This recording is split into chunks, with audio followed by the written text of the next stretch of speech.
ICBM 지금은 이제 ICBM 대기권 재진입 기술이 확인이 안 돼서 네. 미국 본토까지 수소탄을 날릴 수 있는 거냐 그게 이제 뭐 확인이 안 되는 거지만 네. 그것도 실험하면 되죠. 계속 ICBM 발사 실험을 해가지고 그게 되는 건지 계속 하면 되는 거니까. 그렇죠. 중요한 거는 어떤 이제 그 해법도 그러니까 우리 정부의 어떤 해법도 작동이 안 된다라는 게 이번에 이제 드러난 것이다. 이게 네. 이제 중요한 거죠. 예.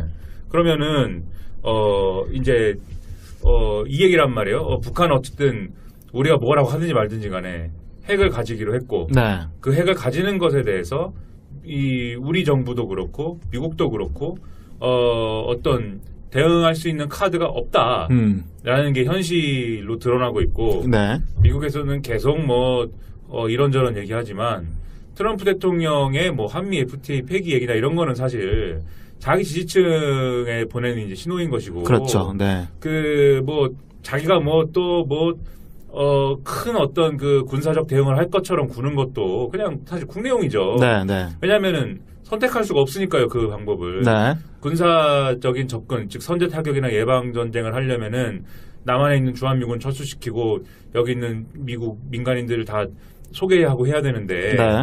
그런 징후가 보이면은 북한도 이제 우리를 때리러 오나 보다. 그래 생각하고 무슨 또 나름의 대응을 하지 않겠어요, 바로? 네. 그런 게 가능하기 때문에 어렵죠. 그 선택할 수 없는 카드가 한 장 있고 그럼 나머지 하나의 카드는 북한 핵을 가져왔나 보다 이렇게 하고 그냥 그 상황을 인정한 상태도 뒤로 가는 거고. 그렇죠. 예. 사실은 그게 또 북한이 노리는 바라는 거 아니겠어요? 지금 북한이 갖고 있는 로드맵이라는 건 일단 뭐라고 하든지 말든지 핵무기를 가진다.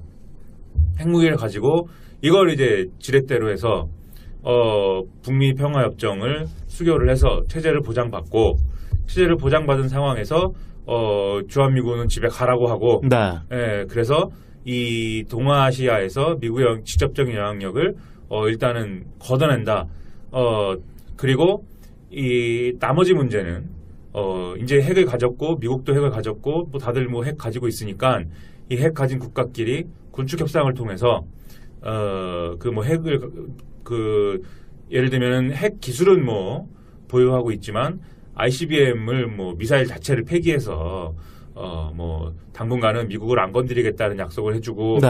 반대급부를 얻어내든지 뭐 이런 방식 협상을 하겠다라는 거거든요. 네네. 그래서 그 로드맵으로 가는 거를 인정할 것이냐 말 것이냐가 남은 거죠. 네. 그래서 요즘에 이제 얘기가 나오는 게 그동안 이제 북한의 비핵화를 강요했던 하나의 논리적 근거는 1992년도에 한반도 비핵화 선언인 것이고. 그렇죠. 네. 그게 이제 비핵화 선언했고 그래서 우리도 핵을 안 가졌고 그 당시에 미국이 갖고 있는 전술핵 무기도 다 한반도 바깥으로 나가게 했기 때문에 네, 네. 북한 너네도 핵 개발을 하면 안 되고 핵무기 가지면 안 되지 이렇게 얘기를 해왔던 건데 네. 이제 이게 이제 그 사문화된 것이고 아무 소용이 없는 가치가 된 것이다. 네네. 그래서 전술핵을 도로 갖고 와야 된다. 그런 얘기가 나오죠. 네. 네, 그래야 이른바 공포의 균형이라는 게 맞춰지고 북한이 핵을 쏠 경우에 바로 우리도 핵무기로 보복을 할 수 있는 그런 수단이 갖춰지는 것이기 때문에 이 북한의 행동에 대한 억제가 될 것이다. 네. 이제 이런 주장이 막 힘을 얻고 있고, 네네. 그런 주장이 거의 턱밑까지 온 상황인 거죠. 네. 외교적으로 그 힘의 균형이라고 하는 그런 논리상 네. 그런 얘기들을 하긴 하는데, 네. 그럼 과연 이제 그런 얘기들까지 그 나오는 상황이 정말 외교적으로 현실성이 있는 것이냐, 네. 이런 얘기가 또 관건이 될 것이고, 네. 네. 뭐 그 부분에서 좀 그 어떤 게 부분들을 좀 중국이나 뭐 러시아나 이런 쪽도 지금 그 뭐 반응이 좀 있고 하잖아요. 네. 저 어떻을까요? 그 중국이나 러시아는 어떻게 얘기 좀 하고 있나요? 일단 이 동아시아 관련 모든 국가들이 네. 한반도 비핵화를 부정하거나 거부하지 않아요, 명시적으로는. 네네. 우리 남한 정부를 포함해서. 근데 저는 마음속으로는 다들 좀 일종의 플랜 B를 각오하고 준비하고 있는 것 같다는 생각이 드는 게 네네. 일단 한반도 비핵화가 고수되는 상황은 두 가지 전제가 작동을 해야 돼요. 첫 번째는 방금 말씀드린 한반도 비핵화 선언이 그 어떤 당위가 유지되느냐 네. 이 문제가 있고 또 하나는 미국이 핵 확산에 대한 부정적 입장을 계속 견지해 주느냐. 네네. 미국은 어쨌든 간에 그동안에 이제 그 2차 대전 이후에 NPT를 중심으로 한 핵 확산 방지를 금지 조약인가요? 네. 네. 그것을 주도해 왔고 네. 그것을 다른 국가들에 강제해 온 거잖아요. 네. 그래서 오바마 정권 때도 뭐 핵 없는 세상 이런 걸로 상당히 강하게 정치적인 슬로건화 해갖고 많이 얘기를 했고 그랬죠. 그래서 네. 히로시마 방문도 하고 그런 거 아니에요. 네, 네. 그런데 지금 트럼프 대통령이 그런 입장이냐 모르겠어요. 네, 별로 그 대선 기간에 입장이 없는 것 같아요. 네, 대선 기간에 그런 취지의 얘기를 안 하고 심지어 일본은 뭐 핵을 가질 수도 있는 거 아니냐 뭐 이렇게까지 얘기를 한 것이 있거든요. 네. 그래서 비확산에 대한 뭐 그런 뭐 어떤 원칙적인 태도는 아닌 것 같고 미국이 지금. 네. 그다음에 방금 말씀드렸듯이 그렇기 때문에 지금 이 핵 확산에 대한 부정적 기류가 있기 때문에 한반도에 전술핵을 배치하는 것을 미국의 이제 그 군부나 뭐 이런 정치권이 인정하지 않았던 것인데 네. 만약에 미국의 정권이 이제 이 얘기를 뭐 그런 뭐 핵을 뭐 비확산하고 이런 거는 뭐 글쎄 잘 모르겠어 이런 태도로 변화하기 시작하면 전술핵을 배치할 수도 있는 것이죠. 네. 그리고 그 전술핵을 한반도에 배치할 것이냐는 사실 또 남한 정부 입장이 중요한 것인데 네, 네. 지금 송영무 국방부 장관이 자꾸 그 얘기하잖아요. 그렇게 하고 있죠. 불안하게. 네. 네. 이 청와대는 전술핵 재배치에 대해서 계속 우리 입장 아니다를 얘기하고 있지만 네. 송영무 국방부 장관만 미국에 가서 미국 한미 국방장관 회담에서도 그 얘기를 꺼냈고 우리는 이 귀국을 해서 국회에서 이제 치도권 당하는데 국회에서도 전술핵 재배치도 하나의 옵션으로 거론할 수 있다고 본다. 뭐 이 얘기를 맞습니다. 계속했고 네.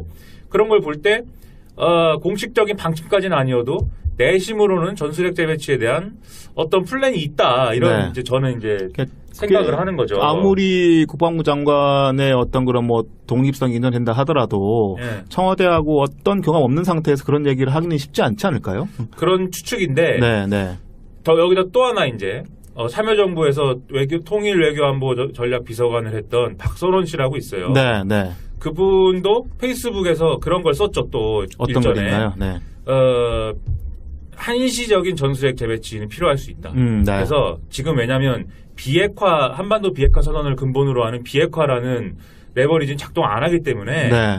그래서 아무것도 지금 북한의 행동을 제어할 수 있는 수단이 없다. 수단이 없는 상황에서는 네. 추가적인 수단을 가져야 되기 때문에 그 추가적인 수단이 이제 그 한반도 비핵화가 아니라 전술핵 재배치를 통해서 협상 카드로 쓰자.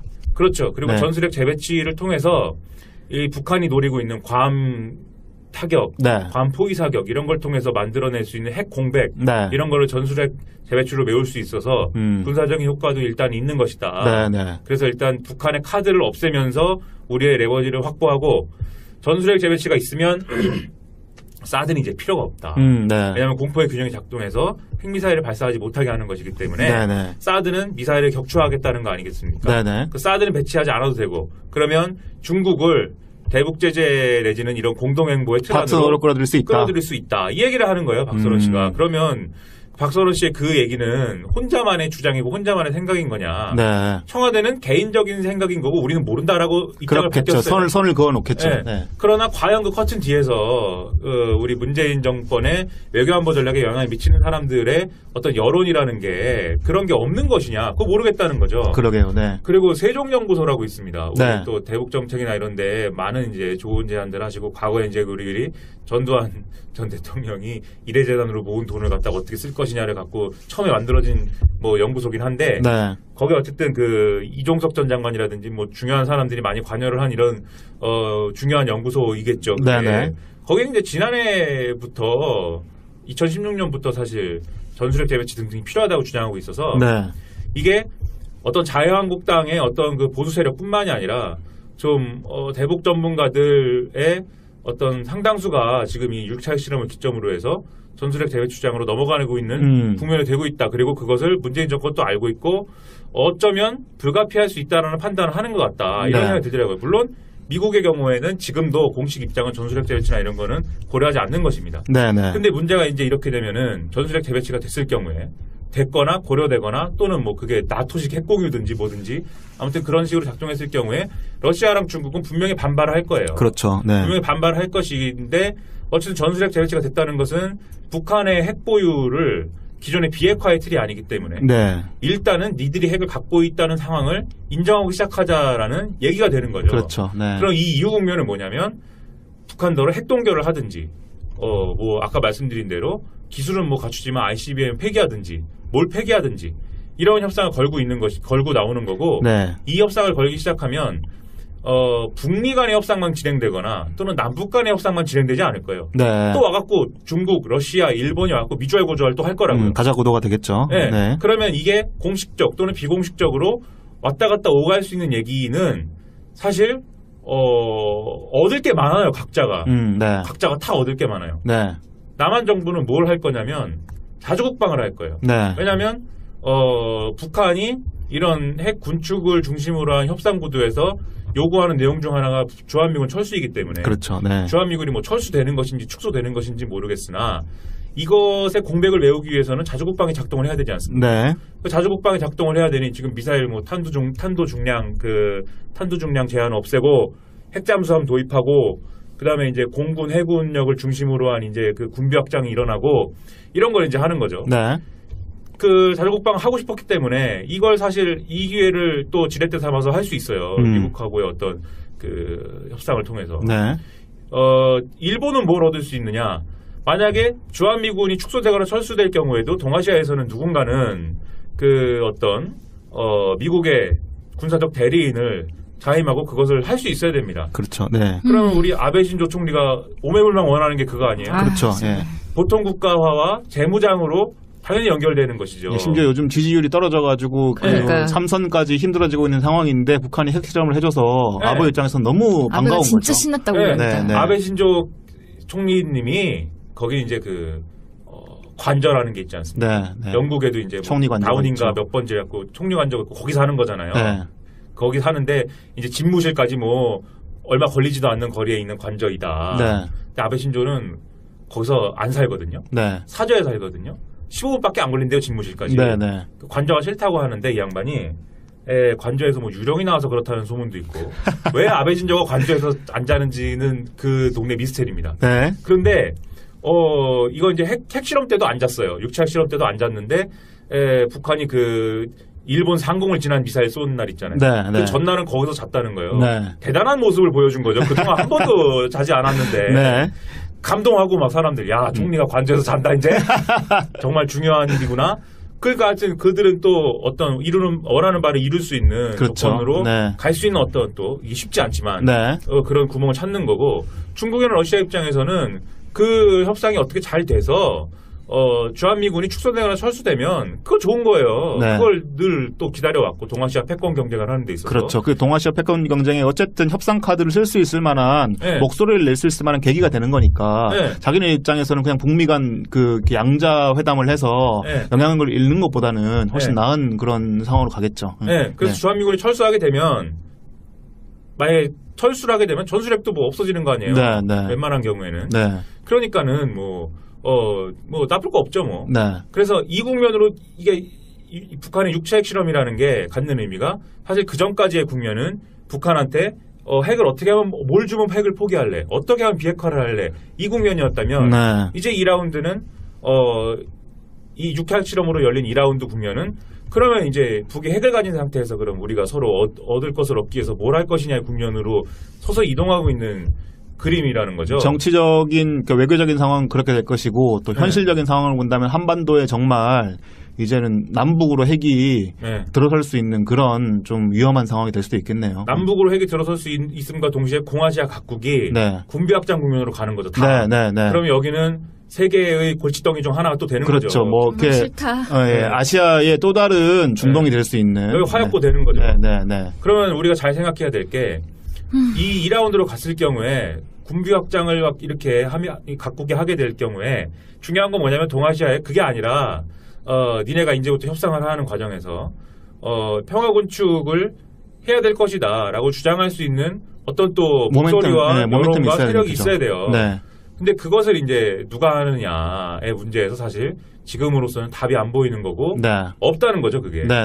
그래서 사실은 이 2라운드가 북한 핵 문제를 풀 수 있는 어떤 기회가 될 수는 있을지 모르지만 네. 기회를 미국이 왜냐하면 아까도 말씀드렸듯이 군사적 옵션을 선택할 수 없는 한 어떤 형식으로든 협상 내지는 뭘 할 것이기 때문에 풀 수 있는 기회가 될 수 있을지 모르나 그 결말은 동아시아 전체 군비 확장이 될 가능성이 네. 높고 아주 최악의 상황으로 갈 수도 있겠네요. 네, 그걸 사실 막지 못하는 게 훨씬 더 큰 비극이 될 수 있다. 심지어 게다가 얘기를 이제 합니다. 북한에 대한 그 한반도 우리 한국 내의 여론이 원치 안 좋기 때문에 그 핵실험이나 이런 부분에 대해서 대응하는 전략에서 전술적 배치가 어떻게 보면 좀 탄력을 받고 있는 상황이 될 수도 있어서 혹시라도 이런 평화곤충이나 이런 얘기를 하는 목소리가 점점 시민들의 외면을 받지 않을까라는 우려도 좀 있습니다. 지금 그런 얘기하면은 네. 인간 쓰레기고 역적이죠. 그렇죠. 이게 무슨 북한이 소리 하냐. 핵실험하는데 북한이 지금 무슨, 핵을 터뜨리는데 우리가 무슨 평화곤충이냐. 네. 이런 얘기들을 하시는 분들이 많이 계실 거여서 그런 평화곤충 목소리를 내는 어떤 시민단체나 뭐 어떤 이런 분들이 상당히 좀 위축당할 수밖에 없는 그런 상황일 텐데 여하튼 김민아 씨의 걱정대로 이런 구도가 이어지게 되면 정말 한반도의 그 군사적 긴장도가 상당히 높아지게 되고 그러면은 저희가 지금 그 뭐 생각하는 이상의 어떤 문제들이 발생할 수 있기 때문에 좀 우려가 되는 상황이게 되겠네요. 그러니까 많은 분들이 어떻게 보면 지금 북한의 핵실험에 대해서나 뭐 여러 미사일이나 이런 부분에 대해서 만약 이슈들에 관심이 많이들 없으세요. 지난번에도 말씀드렸지만 저희도 뭐 솔직히 계속 반복되는 일이니까 크게 좀 감흥도가 떨어지는 측면이 있긴 한데 그래도 좀 살펴봐야 될 것은 이렇게 뭔가 좀 이 아주 느린 속도이긴 해도 그 동북아가 뭔가 좀 변화가 있는 것이고 그게 또 결국은 우리의 생활에 영향을 끼치는 그런 군사적 긴장도를 높이는 사안으로 이어질 수 있는 일이기 때문에 좀 관심을 가지시고 지켜봐야 되지 않을까 싶습니다. 또 걱정되는 것은 네. 우리 문재인 대통령인데 네. 사실 문재인 대통령에 대해서 조중동이 얼마나 그동안 뭐 택변정책 신봉자고 대화론자고 얼마나 공격을 했습니까? 네. 네. 그게 전 처음부터 아니라고 생각했거든요. 네. 무슨 얘기냐면 과거에 이제 그 재선 국면에서 그 논쟁이 있었잖아요. 2007년도에 유엔의 북한 인권 결의안에 대해서 그랬죠. 네, 네. 그 기권 표결 얘기가 있었던 거에 대해서 네, 네, 네.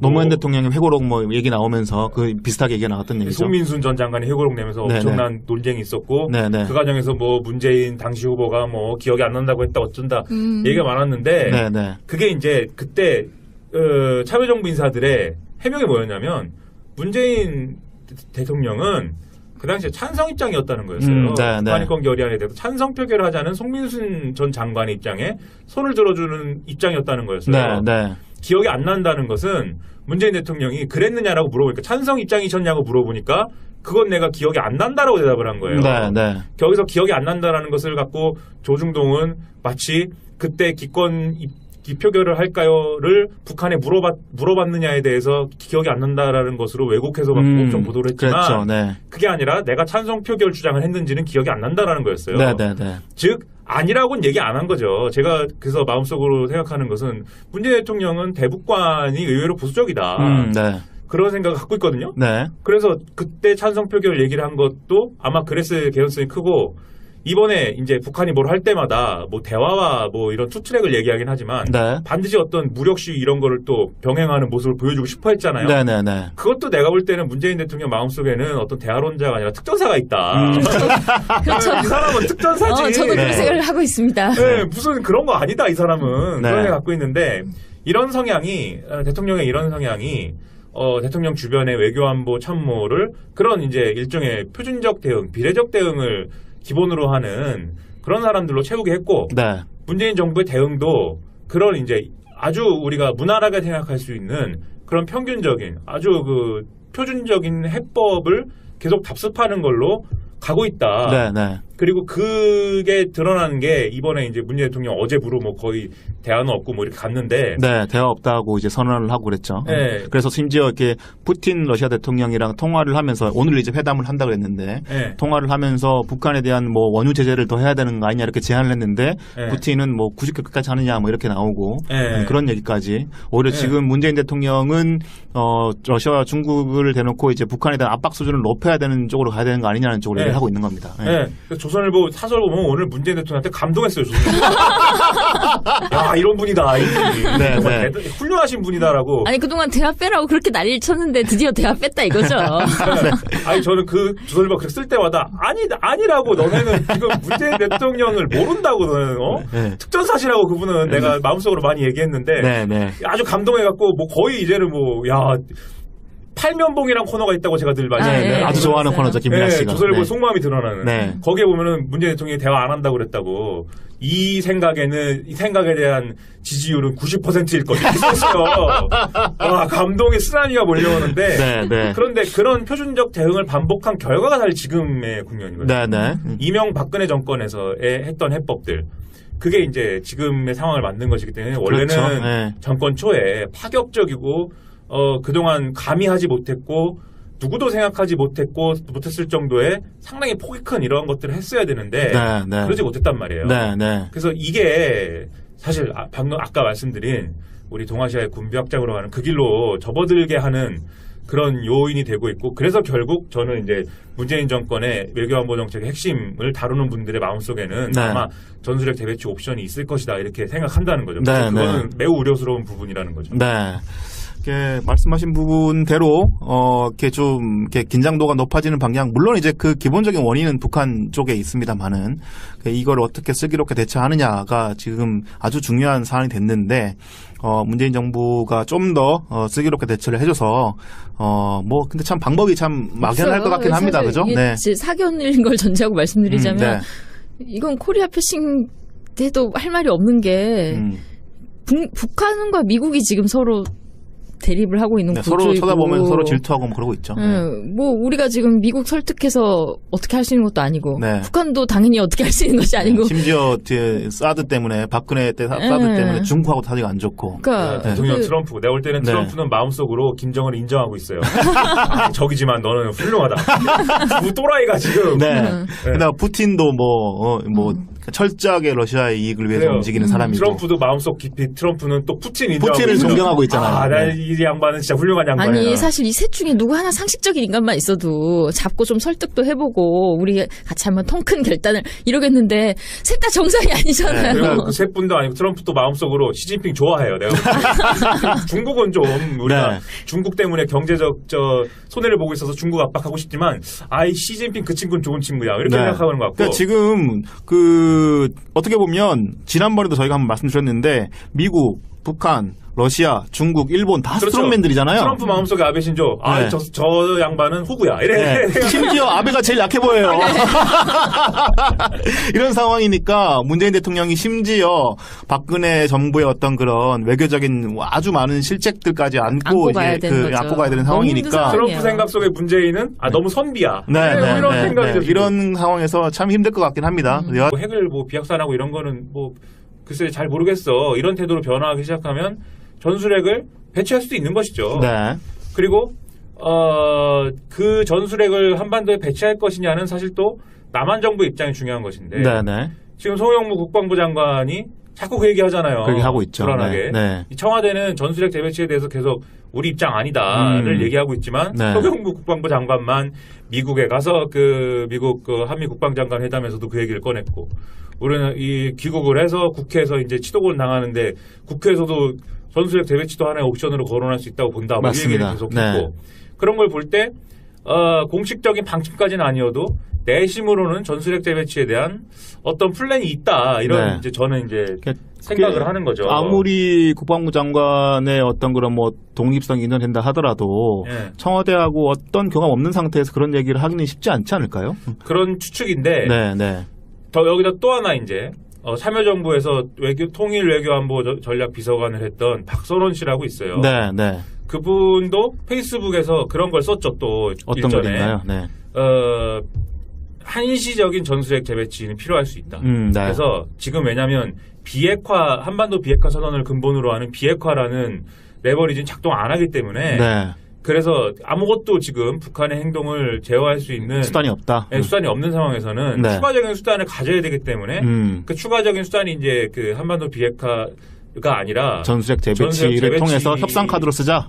그렇죠. 그리고 네. 전술핵 재배치를 통해서 이 북한이 노리고 있는 괌 타격, 네. 괌 포위 사격 이런 걸 통해서 만들어낼 수 있는 핵 공백 네. 이런 거를 전술핵 재배치로 메울 수 있어서 군사적인 효과도 일단 있는 것이다. 네. 그래서 일단 북한의 카드를 없애면서 우리의 레버리지를 확보하고 전술핵 재배치가 있으면 사드는 이제 필요가 없다. 네. 왜냐하면 공포의 균형이 작동해서 핵미사일을 발사하지 못하게 하는 것이기 때문에 네네. 사드는 미사일을 격추하겠다는 거 아니겠습니까? 네네. 그 사드는 배치하지 않아도 되고 그러면 중국을 대북 제재 내지는 이런 공동행보의 틀 파트너로 안으로 끌어들일 수 있다. 끌어들일 수 있다. 이 얘기를 하는 거예요, 박서론 씨가. 그러면 박서론 씨의 그 얘기는 혼자만의 주장이고 혼자만의 생각인 거냐? 네. 청와대는 개인적인 생각인 거고 우리는 모른다라고 입장을 그렇겠죠. 밝혔어요. 선을 그어 놓겠죠. 네. 네. 그러나 과연 그 커튼 뒤에서 우리 문재인 정권의 외교안보 전략에 영향을 미치는 사람들의 어떤 여론이라는 게 그런 게 없는 것이냐? 그거 모르겠다는 거죠. 그러게요. 네. 그리고 세종연구소라고 있습니다. 우리 네. 또 대북 정책이나 이런데 많은 이제 좋은 제안들 하시고 과거에 이제 우리 전두환 전 대통령이 이래재단으로 모은 돈을 갖다가 어떻게 쓸 것이냐를 갖고 처음에 만들어진 뭐 연구소긴 한데 네. 거기 어쨌든 그 이종석 전 장관이라든지 뭐 중요한 사람들이 많이 관여를 한 이런 중요한 연구소이겠죠. 그게. 네네. 거기는 이제 지난해부터 2016년부터 사실 전술핵 재배치 등등이 필요하다고 주장하고 있어서 네.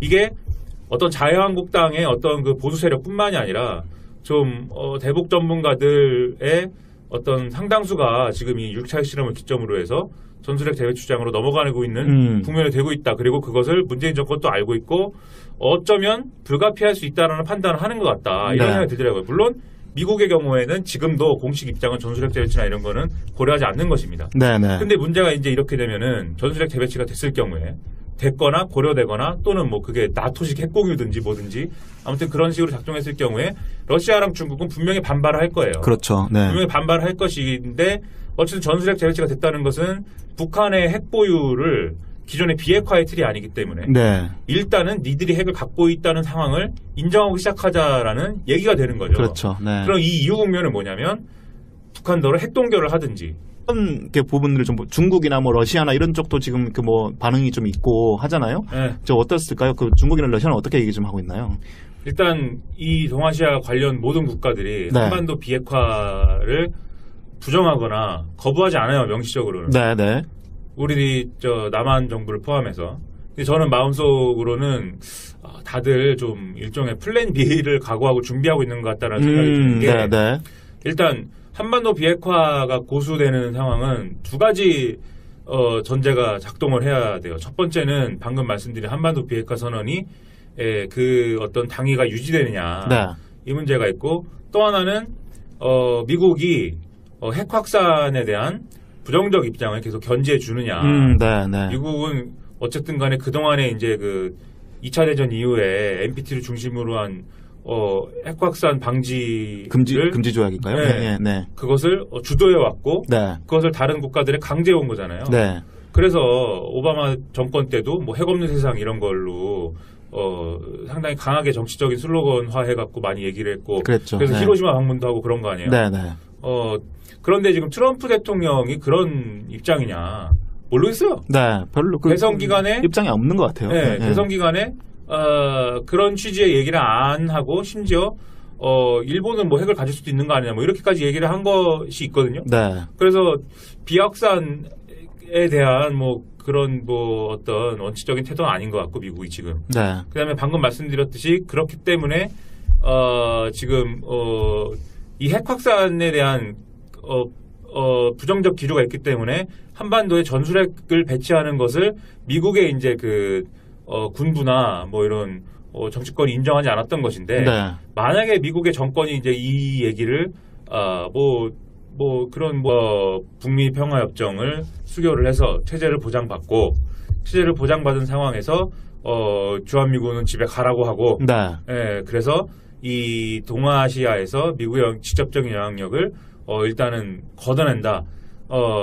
그리고 이 나머지 문제는 이제 핵을 가졌고 미국도 핵을 가졌고 뭐 다들 뭐 핵 가지고 있으니까 이 핵 가진 국가끼리 군축 협상을 통해서 그 뭐 핵을 예를 들면 핵 기술은 뭐 보유하고 있지만 ICBM을 뭐 미사일 자체를 폐기해서 뭐 당분간은 미국을 안 건드리겠다는 약속을 해주고 네. 반대급부를 얻어내든지 뭐 이런 방식 협상을 하겠다라는 거거든요. 네네. 그래서 그 로드맵으로 가는 거를 인정할 것이냐 말 것이냐 남은 거죠. 네. 그래서 요즘에 이제 얘기가 나오는 게 그동안 이제 북한의 비핵화를 강요했던 하나의 논리적 근거는 1992년도에 한반도 비핵화 선언인 것이고. 그렇죠. 네. 그게 이제 야 비핵화 선언했고 그래서 우리도 핵을 안 가졌고 그 당시에 미국이 갖고 있는 전술핵 무기도 다 한반도 바깥으로 나가겠기 때문에 네, 네. 북한 너네도 핵 개발을 하면 안 되고 핵무기 가지면 안 되지 이렇게 얘기를 해왔던 건데 네. 이제는 이게 이제 그 사문화된 것이고 아무 소용 없는 가치가 된 것이다. 네, 네. 그래서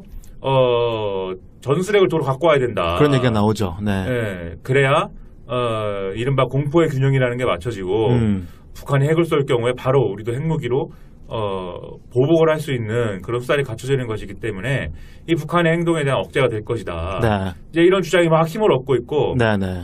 그런 주장이 거의 턱밑까지 온 상황인 거죠. 네. 네. 외교적으로 그 힘의 균형이라고 하는 그런 논리상 뭐 네. 그런 얘기들을 하긴 하는데 네. 그럼 과연 이제 그런 얘기들까지 그 나오는 상황이 정말 외교적으로 현실성이 있는 것이냐 네. 이런 얘기가 또 관건이 될 것이고 네. 네. 뭐 그 부분에서 좀 그 어떤 뭐 ICBM 지금은 이제 ICBM 대기권 재진입 기술이 확인이 안 돼서 네. 미국 본토까지 수소탄을 날릴 수 있는 거냐 그게 이제 뭐 확인이 안 되는 거지만 네. 그것도 실험하면 되죠. 계속 ICBM 발사 실험을 해가지고 그게 되는 건지 계속 하면 되는 거니까. 그렇죠. 네. 중요한 거는 어떤 이제 그 해법도 그러니까 우리 정부의 어떤 해법도 작동이 안 된다라는 게 이번에 이제 드러난 것이다. 이게 네. 이제 중요한 거죠. 예.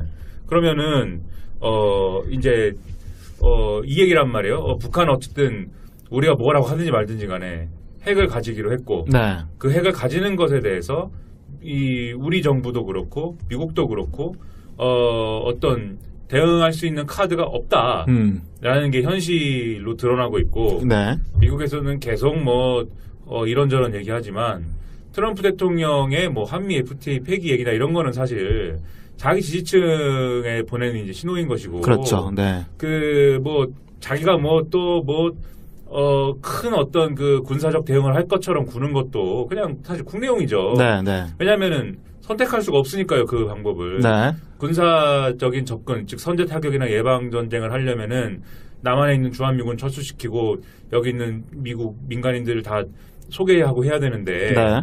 그런 징후가 보이면은 북한도 이제 우리를 때리러 오나 보다. 그래 생각하고 무슨 또 나름의 대응을 하지 않겠어요 바로? 네. 그런 게 가능하기 때문에 어렵죠. 그 선택할 수 없는 카드가 한 장 있고 그럼 나머지 하나의 카드는 북한 핵을 가져왔나 보다 이렇게 하고 그냥 그 상황을 인정한 상태도 뒤로 가는 거고 그렇죠. 예. 사실은 그게 또 북한이 노리는 바라는 거 아니겠어요. 지금 북한이 갖고 있는 로드맵이라는 건 일단 뭐라고 하든지 말든지 핵무기를 가진다. 핵무기를 가지고 이걸 이제 지렛대로 해서